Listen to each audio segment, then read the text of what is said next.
പടക്കം പൊട്ടും അല്ലേ? നമ്മളൊക്കെ പറയേണ്ട കാര്യമുണ്ടോ? നമ്മൾ പറയേണ്ട കാര്യമുണ്ടോ? അന്റെ ആ സ്ഥാനം കളിവെച്ചാണെങ്കിൽ അയാളുടെ സ്ഥാനമല്ല മനസ്സിലെ ദുനിയാവിന്റെ കാര്യത്തിൽ വെറി കറക്റ്റ്.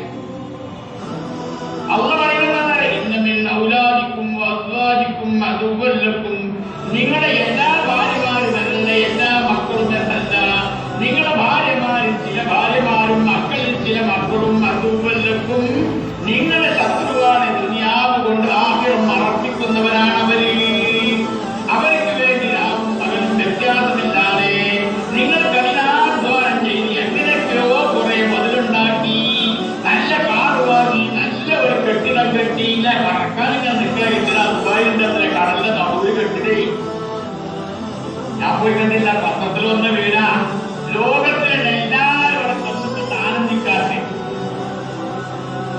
അല്ലാഹു സുബ്ഹാനഹു വ തആല പറയുന്നു, നിങ്ങളുടെ മക്കളും നിങ്ങളുടെ ഭാര്യമാരും അള്ളാഹുവിന്റെ സ്മരണയിൽ നിന്ന് വ്യതിചലിപ്പിക്കുന്ന ആളുകൾ ഉണ്ട് കേട്ടോ. അതുകൊണ്ട് ആഖിറം നഷ്ടപ്പെടുത്തുന്ന അവർ നിങ്ങളുടെ ജന്മശത്രുക്കളാണ്.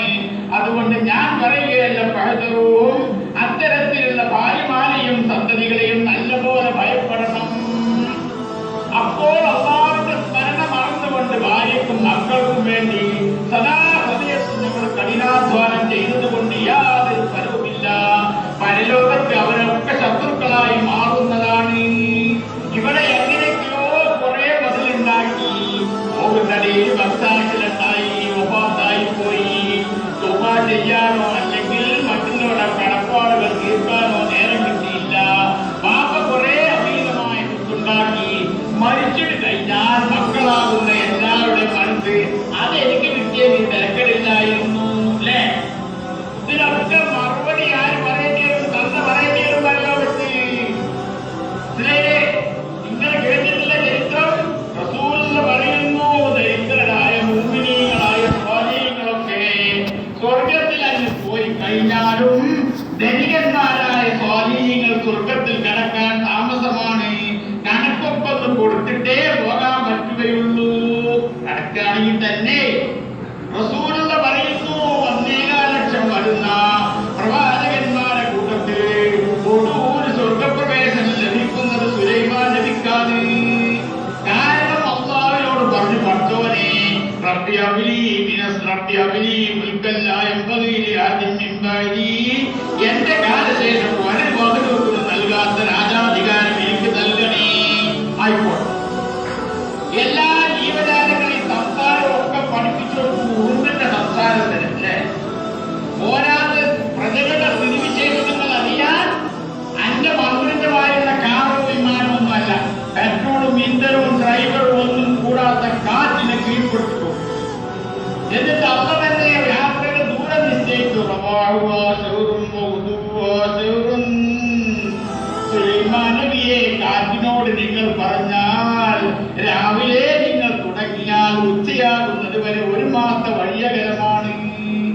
ഉച്ച മുതൽ സൂര്യാസ്തമനം വരെയുള്ള യാത്ര 1 മാസത്തെ വഴിയകലാണ്. അഥവാ ഒരു പകൽ കൊണ്ട് 2 മാസത്തെ വഴിയകലം നിങ്ങൾക്ക് പോകാം. കുത്തിക്കുലുക്കമോ അല്ലെങ്കിൽ പെട്രോൾ കഴിഞ്ഞതോ അല്ലെങ്കിൽ ഡ്രൈവറെ ഒന്നും ഉണ്ടാവില്ല. എല്ലാ സൗകര്യങ്ങളും മാറ്റി ചെയ്തു. സുലൈമാൻ ഖുർആൻ പറയട്ടെ,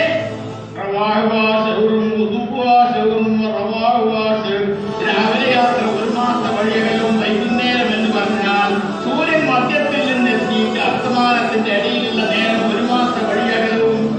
യാതൊരു ഇന്ധനത്തിന് എന്റെ പെട്രോളിന്റെ വിലയൊന്നും നോക്കണ്ട. എല്ലാ സൗകര്യങ്ങളും ചെയ്തു.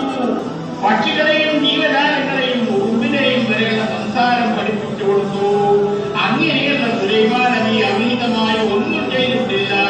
പ്രവാചക തിരുമേനി പറയുന്നു, പ്രവാചകന്മാരുടെ കൂട്ടത്തിൽ ഒടുവിൽ സ്വർഗത്തിൽ വരുന്നത് അത് മഹാനായ ദാവൂദ് നബിയുടെ മകൻ സുലൈമാൻ നബിയാണ്.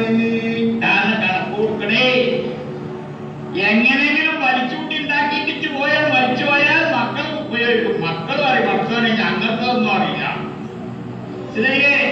അതുകൊണ്ടാണ് പടച്ചതമ്പുരാൻ പറയുന്നത്, നിങ്ങളുടെ സന്തതികളിലും നിങ്ങളുടെ ഭാര്യമാരിലും നിങ്ങൾക്ക് ശത്രുക്കളുണ്ട് കേട്ടോ.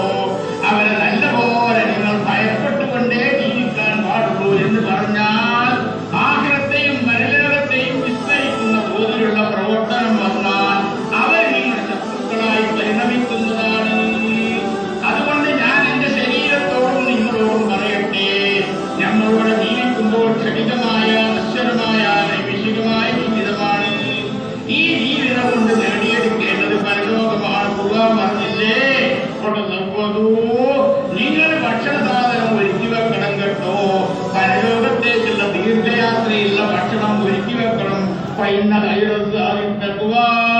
പരലോകയാത്രയിലെ വിഭവമായ ഭക്ഷണം അത് തഖ്വ എന്ന കാര്യം മാത്രമാണ്. നിസ്കരിക്കാൻ നേരം അത് കണ്ടെത്തണം. നിസ്കരിക്കാൻ നേരെ കണ്ടെത്തണം. അത് കഴിഞ്ഞിട്ട് മതി കച്ചവടം. പറഞ്ഞില്ലേ, ജുമാക്ക് വരാതെ കിടക്കുന്ന മുനാഫിക്കുകളെ വീട് അവരെ ആ വീട്ടിലിട്ട് തീ കൊണ്ട് കരിക്കാൻ ഞാൻ ഉദ്ദേശിച്ചു. ജമാഅത്തിന് വരാത്തവരെ അത്രയും ഗൗരവമുള്ള കാര്യമാണ്. അതുകൊണ്ട് സഹോദരന്മാരെ, പിന്നീട് കേറിച്ചിട്ട് യാതൊരു ഫലവും ഉണ്ടാവുകയില്ല. ഒരു കണ്ടക്കുത്തിൽ